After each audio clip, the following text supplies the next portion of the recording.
झीलों का शहर मध्य प्रदेश की दारुल हुकूमत है भोपाल, और कई दिहाइयों बाद भी भोपाल में पटौदी खानदान का नाम मौजूद है। ताहम भोपाल के साबिक हुक्मरानों में एक नाम ऐसा भी है जिसका चर्चा कम ही होता है, क्योंकि वो वक्त के साथ गुमनाम हो गया। ये नाम भोपाल की मलिका बेगम सुल्तान जहां का है, जिन्होंने तालीम से शुरू होकर शहर की तरक्की के लिए बहुत काम किया। सरकार अम्मा बाद में सुल्तान जहां के नाम से मशहूर हुई। आइए आपको बताते हैं कौन थी बेगम सुल्तान और क्या था उनका सैफ अली खान से रिश्ता। आदाब, मैं हूं आपके साथ आमना फारूक और आप देख रहे हैं वाज़ वॉइस। सरकार अम्मा 9 जुलाई 1858 को भोपाल में पैदा हुई। वो नवाब बेगम सुल्तान शाहजहां और उनके शौहर मोहम्मद खां बहादुर की इकलौती बेटी थी। वो भोपाल के नवाब की इकलौती बेटी थी। उन्हें भोपाल मसनद की जानशीन नामजद किया गया।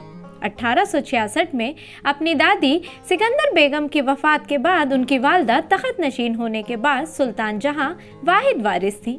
अपनी वालदा के इंतकाल के बाद सुल्तान जहां 1901 में भोपाल के तख्त पर फाइज हुई और भोपाल की नवाब बेगम बनी। वो एक बसीरत और मसलह के तौर पर जानी जाती थी, ख़ास तौर पर तालीमी मैदान में। सुल्तान जहां भोपाल की आखिरी खातून नवाब थी।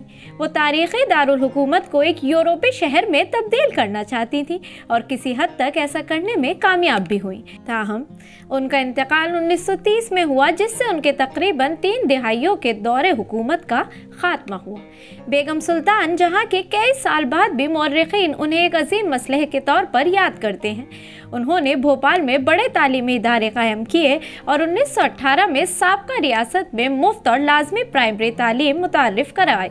नवाब बेगम लड़कियों की तालीम को फ़रोग़ देने वाले भारत स्त्री महामंडल की मेंबर भी थीं। सुल्तान जहां भोपाल की आखिरी खातून नवाब थीं और उन्होंने शहर को तरक्की पसंद और जदीद रियासत बनाने के लिए बहुत काम किया। अपनी 3 दिहाइयों की हुक्मरानी के दौरान उन्होंने तालीम, खुसूसन लड़कियों की तालीम पर तवज्जो दी। शहर भर में कई स्कूल और टेक्निकल इंस्टीट्यूट खोले गए। आपको ये जानकर बड़ी हैरानी होगी कि सुल्तान जहां अलीगढ़ मुस्लिम यूनिवर्सिटी AMU के बानी वाइस चांसलर भी थीं। उन्होंने ये ओहदा 1920 में संभाला और किसी हिंदुस्तानी यूनिवर्सिटी की पहली खातून वाइस चांसलर बनी। ताहम उन्होंने सिर्फ तालीम पर तवज्जो नहीं दी, बल्कि टैक्सेशन, फौज, पुलिस, अदलिया और रियासत के जेल के ढांचे समेत कई शोबों में मुख्तलिफ इस्लाहात की। उनके तरक्याती कामों में Lord Minto hall, central library और बाग फरहत अफ़ज़ा के साथ साथ दर्जनों कारखाने भी शामिल थे।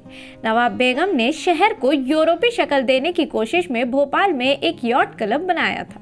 मौर्रिखीन का ख्याल है कि अगर सुल्तान जहां चंद साल और जिंदा रहती तो वो इस तब्दीली को लाने में कामयाब हो सकती थी।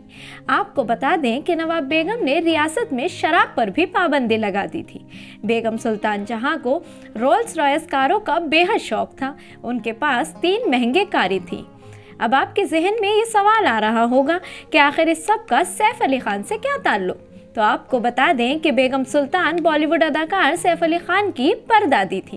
दरअसल बात कुछ यूं है कि नवाब बेगम के इकलौते बेटे हमीदुल्लाह खान की बेटी साजिदा सुल्तान की शादी पटौदी के नवाब इफ्तिखार अली खान से हुई, जो सैफ अली खान के दादा और मंसूर अली खान पटौदी के वालिद थे।